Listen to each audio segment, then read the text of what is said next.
Com a evolução, mesmo que lenta, do Plano Nacional de Vacinação contra o Covid-19, a tendência é de que um novo grupo seja alcançado após o decréscimo de pessoas com 60 anos de idade. Serão mais de 18 milhões que têm doenças crônicas de 18 a 59 anos.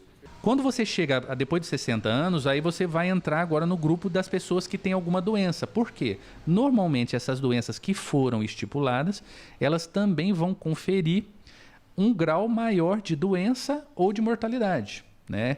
Então aí foram divididas são várias doenças que entram nesse grupo. Esse grupo, na verdade, ele chega a quase 20 milhões de pessoas. O desafio será estabelecer uma divulgação com um catálogo por ordem de prioridade das doenças, já que o grupo, considerado heterogêneo, apresenta subdivisões que podem ocasionar transtornos nas filas de vacinação.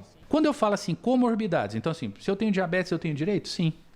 Algumas pessoas que têm hipertensão ou cardiopatia, sim. Algumas não. Pessoas que têm síndrome de Down, sim. Pessoas que são muito obesos, índice de massa acima de 40, sim. Doenças pulmonares, algumas sim, algumas não. Mas vamos imaginar que isso não foi informado, então todo mundo vai para a fila.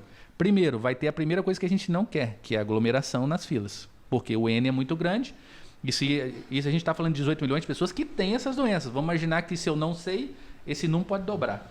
Então essas pessoas vão para a fila. Então se você não separa esses grupos anteriormente, vai virar um caos. Imaginar que eu fiquei 3 horas numa fila e aí depois fala, não, você não tinha direito. E às vezes não é que estava errado. Às vezes ele não tinha mesmo, mas ele tinha que ser informado previamente. Para nem estar ali na fila, esse não deveria estar lá.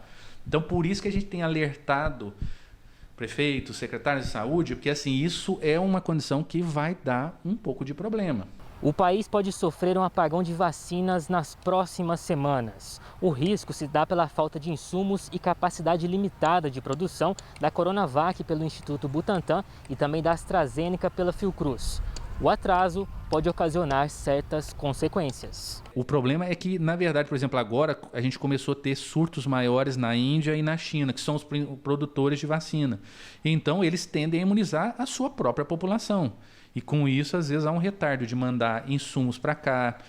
A mesma coisa em relação a medicamentos. Então, assim, se eu produzo medicamento, mas está faltando aqui no meu país, eu tenho que primeiro abastecer aqui, para depois eu enviar.